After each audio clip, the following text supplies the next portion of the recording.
The new Google Pixel 10 promises smarter AI, better cameras, and longer battery life. But is it actually worth buying over a Samsung?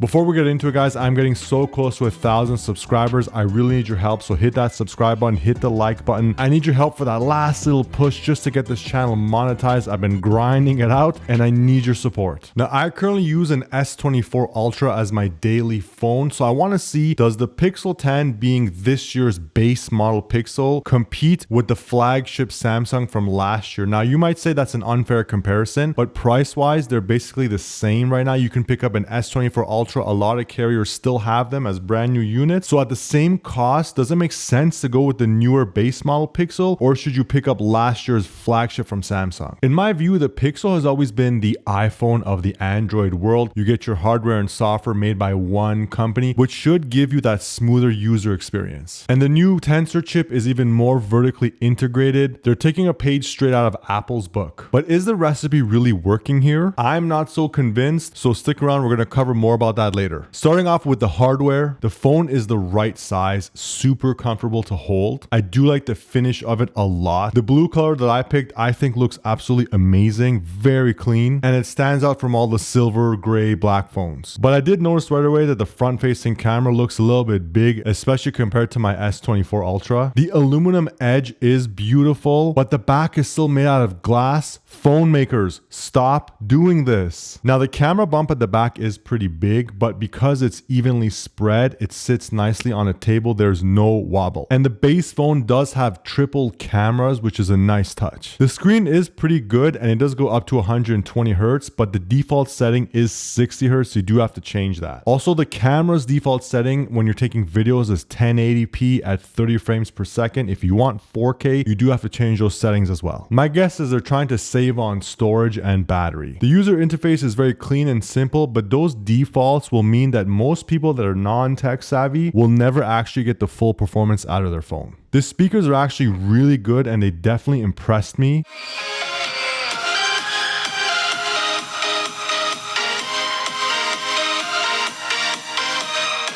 And also, I found the fingerprint reader to be tremendously responsive. It never missed a beat. Now, my unit does have a SIM card slot. This is the Canadian version, but the US version is eSIM only. So if you want to swap back and forth between multiple phones, then this is not the one for you. It does also have a bigger battery than last year's Pixel. Now let's talk more about the chip. This is Google's own design. They call it Tensor, like I said. You think it would offer tremendous performance over an off-the-shelf chip like a Qualcomm. Remember, Samsung also does make their own chip, but they still choose to use Qualcomm Snapdragons in their flagship phones. And I believe there's a reason for that. Getting into the benchmarks, if we take a look at the Pixel, we got a peak single core score of 2304 compared to 2222 on the S24 Ultra. So a slight edge on the Pixel, but not a tremendous difference. Then the Pixel hits a top multi-core of 6303 compared to 6896 on the S24 Ultra. So the Samsung still edges it out when it comes to multi-core. But if we take a look at GPU performance, the Pixel 10 got 3665, and then the Samsung absolutely destroys it with the GPU performance of 15508. All Pixels have the same processor, so if you get the Pixel Pro, you're not getting necessarily a faster processor, you're just getting more RAM, which will be 16 compared to the 12 on the base. However, the TPU is where the Pixel should be able to claw some performance back when it comes to AI tasks. Now, when doing image editing, the Pixel can feel a bit snappy at times, but as far as accuracy, it doesn't even come close.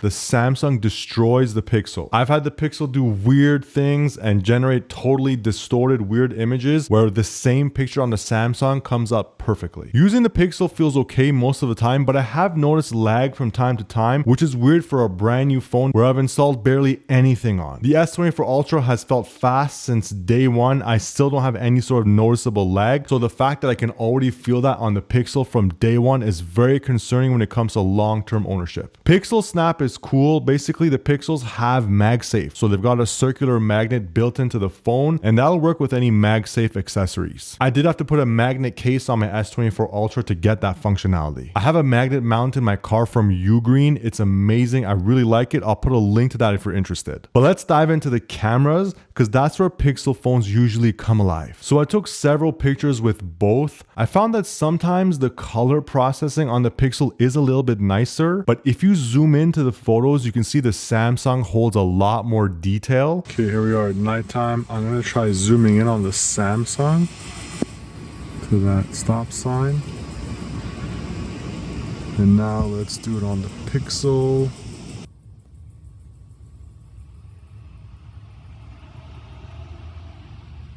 So from what it looks like to me, the Samsung is able to keep it sharper and keep the colors a little bit brighter.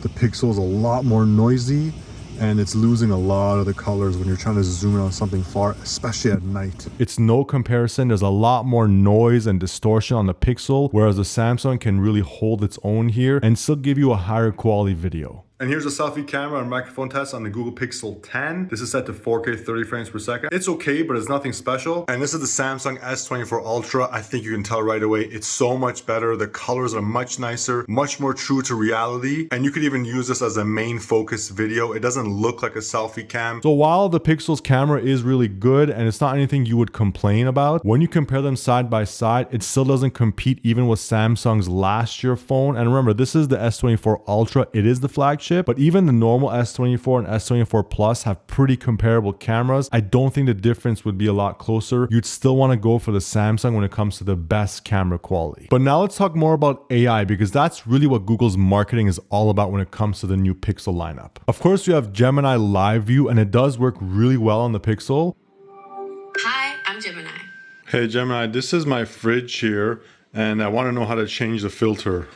Okay, I see your Bosch fridge. To help you find the filter, could you open the fridge doors?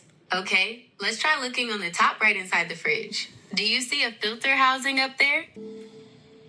Yep, that's the water filter housing. To open it, you'll probably need to press or pull a tab. Now you need to turn that white cartridge you see about 90 degrees counterclockwise. You might need to use a bit of force, but it should turn.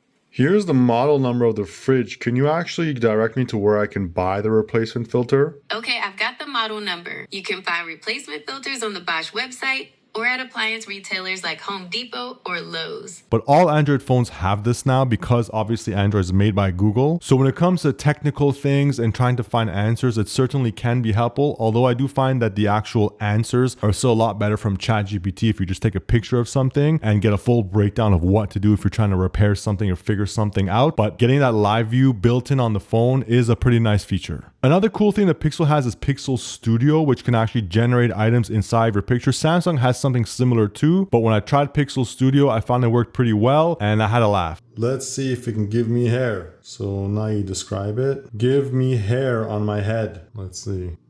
Yeah, it looks pretty real. I look like Zangief from Street Fighter. There you go. I have hair. I don't need a hair transplant. I can cancel my trip to Turkey now.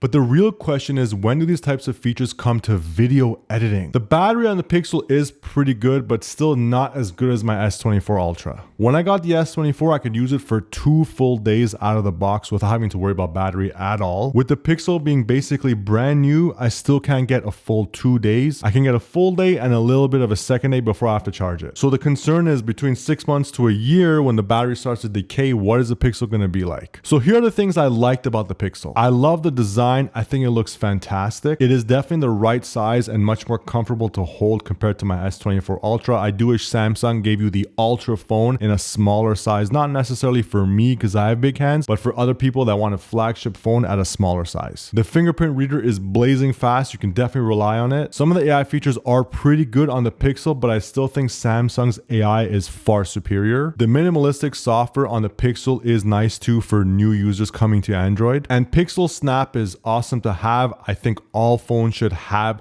MagSafe compatibility now. But here's what I didn't like about the Pixel. The performance is just not adequate for 2025, especially when it comes to that GPU performance. And that's where things like animations, or if you're doing gaming or anything like that, it's definitely going to feel sluggish on the Pixel. And remember, even the Pixel Pro shares the same processor as the standard Pixel 10. The cameras are okay, but they're nothing special, and they don't even come close to Samsung, especially when it comes to night shots or zooming to far far objects. The out-of-the-box defaults can be a little bit annoying, especially for those that are non-tech savvy, but Samsung does the same thing. They're always trying to save battery and save storage, so I get it, but I do think the defaults should be set to the best performing options. And lastly, there's just no one clear feature in this phone that makes me want to recommend it, especially over a Samsung. Now, I hate to be brand loyal. I'm not a fanboy. It's not like I'm in love with Samsung. There's definitely things I don't like about them either. But at this point, it's pretty hard to beat a Samsung phone in the Android world. They just offer the best combination of performance, AI, screens, battery, durability. You get the whole package. The Pixel is a great phone, and coming from an iPhone, it's definitely a good move if you're switching to the Android world. You're getting much better AI features than what you get on an iPhone, plus MagSafe compatibility so you can keep all your accessories. But someone who's already in the Android ecosystem, I can't recommend the Pixel over a Samsung